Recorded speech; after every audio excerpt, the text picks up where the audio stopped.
I want to move on to the other story that's been bubbling today. A new interview with the Markle family, led by Thomas Markle, who, of course, had a stroke a few months ago and was actually quite seriously ill after it.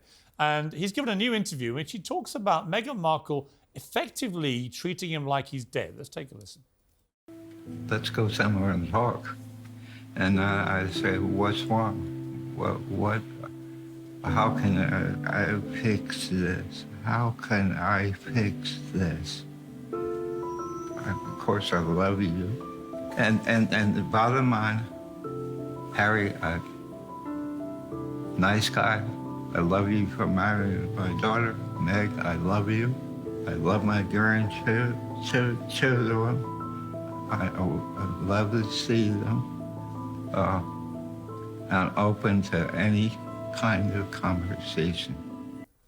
I mean, I found that pretty sad, actually, That's a very Tessa. tough watch. I mean, whatever your view about this family war that's going on, he hasn't seen his daughter for 5 years now. He lives 70 miles away from Montecito. It's an hour in a cab. And he's a broken man by the look of it. He's obviously got a lot of health issues now since the stroke, hence his voice and so on. But you take it hard or stone, don't you? My issue again with Meghan and Harry, they preach a lot about compassion. The Archerwell Foundation is all about compassion. Where's the compassion for this guy? Even if he is giving another interview, which drives them nuts. As he says, what else can I do? He's got nothing else he can do. Yeah, I think that felt like lifting a lid and looking at something that I felt I shouldn't actually be seeing. Right. It was, I agree, we all felt uncomfortable. Very tough watch. A very tough watch. You want to get in the house of Montecito, knock a couple of heads together and look, time's not on your side, just taking one look at Thomas Markle. But Harry and Meghan bonded through pain, their childhood pain. They both they both carry massive elephants in the room, skeletons from the past, difficult childhoods that we can't fully understand. Well, hang on.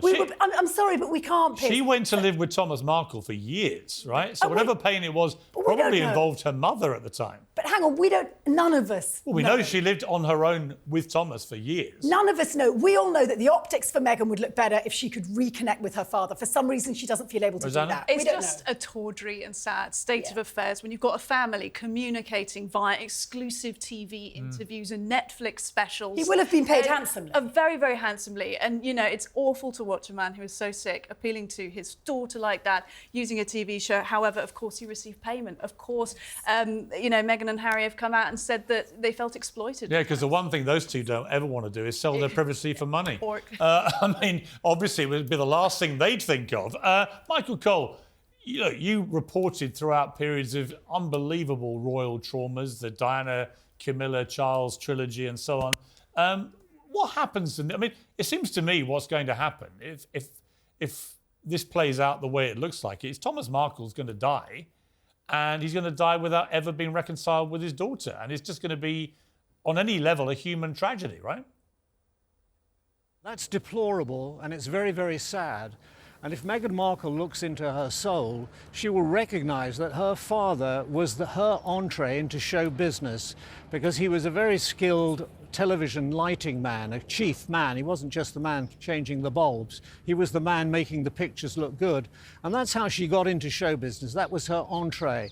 And now we've got a situation where Prince Harry is not on speaking terms with almost all of his own family, and she is not on speaking terms with any of her family, apart from her mother and one niece. So you've got to ask yourself, in all of this, why is that as it is? Well, I'm doing the maths and I'm working out who the problem is. You know, my thing is they've been joined, you say, by terrible experience.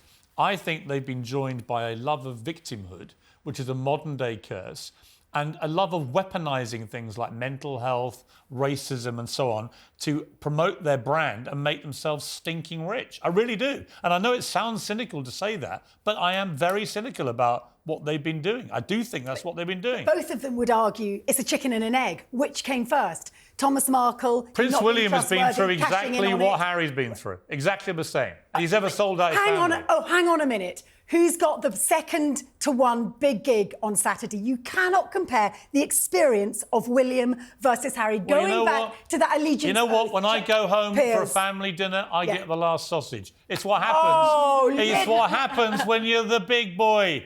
When you're the firstborn, when you're the eldest, you get a few treats in life. Me, the extra sausage. William, he gets to wear a crown and be king. I said you can't make a comparison. Yeah, and my siblings don't like it either, but tough titty. Do Anyway, any of your family talk to you? Do you want to? they all talk to me. And you know what? If one of my family did what Harry's done, that would be it. And what if your dad did what Thomas Markle did? He wouldn't.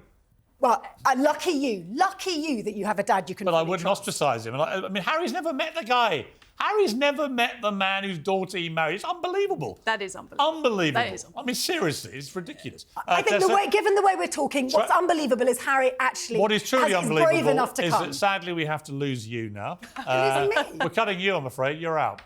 You're being replaced brutally and heartlessly, not because of your views, but because we're moving on to another segment. But lovely to see you, Tessa, as always.